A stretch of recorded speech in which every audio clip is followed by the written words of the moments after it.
여러분 안녕하십니까, 진성호입니다. 지금 문재인 대통령은 미국에 있습니다.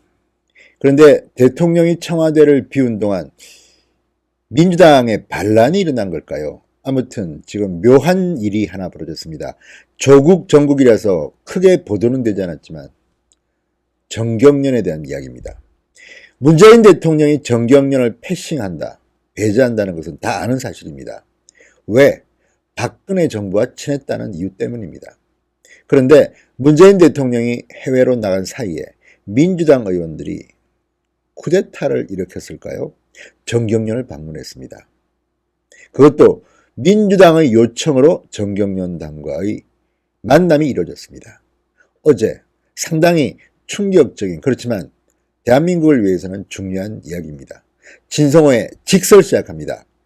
방송에 앞서 진성호 방송의 구독자가 아니신 분 계시면 붉은 구독 버튼 꼭 눌러주시기 바랍니다.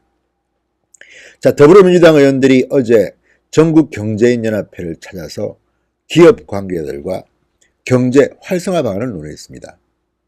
문재인 대통령은 고집스러운 사람입니다. 소득주도 성장, 정말 우리가 경험해보지 못한 정책들로 대한민국 경제를 망가뜨려 놨다는 비판을 받고 있습니다. 지금 대한민국 경제는 창피합니다. OECD 국가들 중에서 성장률 꼴찌. 지금 실업이 좋아지고 있다고 하지만 전부 다 알바 자리 같은 것들이지 실제로 일이 필요한 30대, 40대 좀 긴 시간의 일자리는 늘지 않습니다. 그런 가운데 대기업을 마치 무슨 역적 보듯이 하는 그런 문재인 정권의 시선들. 자, 청와대 정책실장을 지냈던 사람들이 행태를 보면 알 수 있습니다. 지금 김상조 실장이나 그전에 김수현 실장이나 아무튼 대한민국 경제를 망치려고 작정을 했느냐, 이런 비판까지 들을 만큼 문재인 정권은 정경련을 멀리했습니다. 아니, 대기업보다는 민노총 편이라는 그런 비판을 들었습니다. 기업의 임원들이 민노총 둘러싸여서 두드려 맞든지 불법적인 파업을 하든지 말든지 늘 민노총 편만 든다고 비판을 받아왔습니다. 그럼 민노총도 문재인 정권을 또 비판하고 나섰습니다.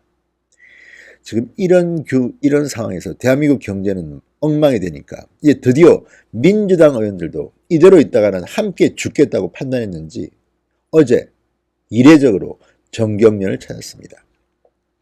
민주당이 집권한 뒤 정경련과의 첫 간담회입니다. 이제서야 시작됐습니다. 국정농단 사태 이후 정경련을 탈퇴한 4대 그룹 관계자들도 함께 참석했습니다. 민주당 의원들이 요청해서 성사된 모임입니다. 문재인 정부의 정경련 패싱, 이게 이제 약화되는 건지 관심이 모아집니다. 이왕이면 문재인 대통령도 한번 정경련을 방문하십시오. 지금 민주당 의원들이 문재인 대통령이 없는 사이에 정경련을 방문했다. 아주 묘한 분위기입니다. 자, 어제 오후 서울 여의도 정경련 회관에 현안 간담회라는 게 열렸습니다. 민주당에서는 이원욱 원내수석 부대표, 민병두 정무위원장, 신경민 제육정책조정위원장, 최운열 제3정조위원장, 전현희, 서형수, 김한정, 김병욱, 김병관, 강훈식 의원 등이 참석했습니다. 최운열 제3정조위원장은 아시다시피 나이는 드셨지만 경제통입니다. 민주당에서는 실물 경제를 좀 아는 그런 분입니다. 자, 이 자리에서 정경련처에서는 권태신 정경련 부회장이 이들을 맞았습니다. 그리고 삼성, 현대차, SK, LG, 롯데, GS, 한화, 대한항공 등 주요 기업 14개사에서 임원이 나왔습니다. 자, 이원욱 수석 부대표는 이렇게 말했습니다. 사실 민주당 의원들이 찾아오기 쉬운 자리도 아니고 간담회장이 정경련 회관이라 안 온 의원도 있다. 지금도 정경련을 싫어하는 의원들이 있다는 것을 고백한 셈입니다. 그래도 어떻게 하면 어려움에 빠진 한국 경제에 대한 지혜를 모을까, 이런 자리를 한번 마련해 보고 싶었다 설명했습니다. 이제서야 알았습니까? 선거가 가까우니까 이제 또 쇼하는 겁니까? 정말 간단치 않습니다. 문재인 정부가 대기업 또는 민주노총 편이 돼 일하거나 이런 건 절대 아니다. 어떻게 하면 기업하기 좋은 나라, 노동이 행복한 나라를 꿈꿔봐야 하지 않겠나 생각한다. 이렇게 말했습니다. 도둑이 재발된다는 말이 있습니다. 문재인 정부가 대기업 또는 민노총 편이 돼 일하는 거나 이런 건 절대 아니라고요. 지금 대기업은 대기업이지만 중소기업까지 포함해서 문재인 정권이 시행하는 많은 정책 때문에 해외로 나가고 있습니다. 대한민국에서는 못 해먹겠다는 사람들이 많습니다. 특히 최저임금제, 주 52시간 근무제 이런 것 때문에 대기업보다는 중소기업이 무너지고 있습니다. 추석 때도 떡값도 못 준다는 시장 상인들의 이 비명소리가 문재인 정부에는 안 들리는 모양입니다.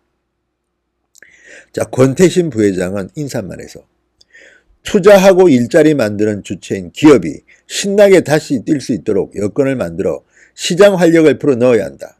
4차 산업혁명 시대에 맞게 인공지능 빅데이터 규제를 풀어 신산업 투자를 늘리고 화평법, 화관법 규제도 다시 살피는 등 규제 환경을 재정비해야 한다. 요청했습니다. 권태신 정경련 부회장은 저도 개인적으로 좀 압니다만 대단한 사람입니다. 국무총리실에서 국무조정실장을 했는데 워낙 유들유들하고 임기응변에 능하고 농담을 잘하고 해서 여야 의원 막론하고 인기가 높았던 사람입니다. 이런 분이 지금 정경련에 있는데 답답하다고 합니다. 세상 돌아가는 걸 보면. 그런데 드디어 만났는데 굉장히 부드러운 말입니다. 그렇지만 이 말 속에 뼈가 있습니다.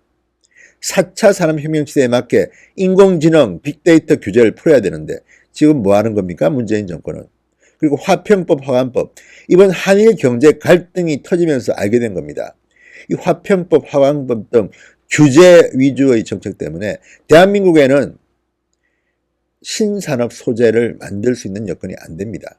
문재인 대통령도 과거 민주당 대표 시절에 이 화평법, 화관법 만드는데 일조했던 분입니다.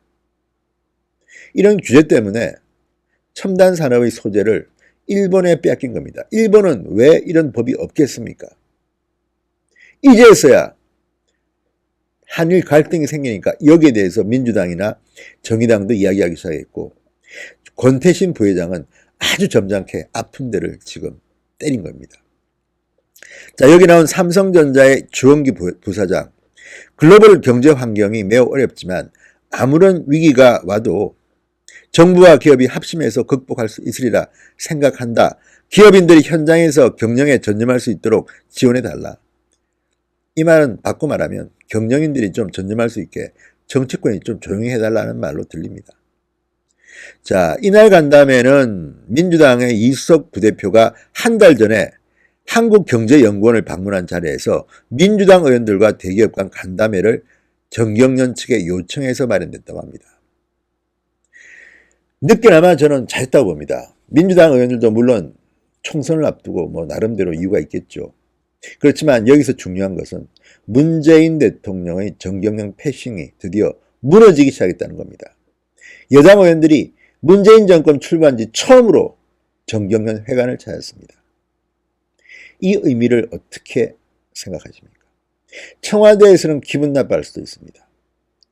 저는 이해가 안 됩니다. 왜 청와대의 정책실장이나 경제 라인에 있는 사람들은 문재인 대통령이나 이런 눈치만 보는지, 이들은 또 김정은 눈치도 보는 것 같습니다. 이러니 대한민국이 발전할 수가 있습니까? 한일민주도 마찬가지입니다. 아니 조국 수석이 민정수석 당시에 죽창가 올린 그런 것들을 보면 도대체 이 사람들은 권력을 갖고 있는 사람, 책임지는 사람의 자리에서 뭘 해야 되는지를 모르는 것 같습니다. 민주당이 정경련을 찾았다. 이 가벼이 볼 문제는 아닙니다. 이미 문재인 정권이 경제정책이 실패하고 있다는 것을 집권 여당이 알고 알아서 찾아간 게 아닌가.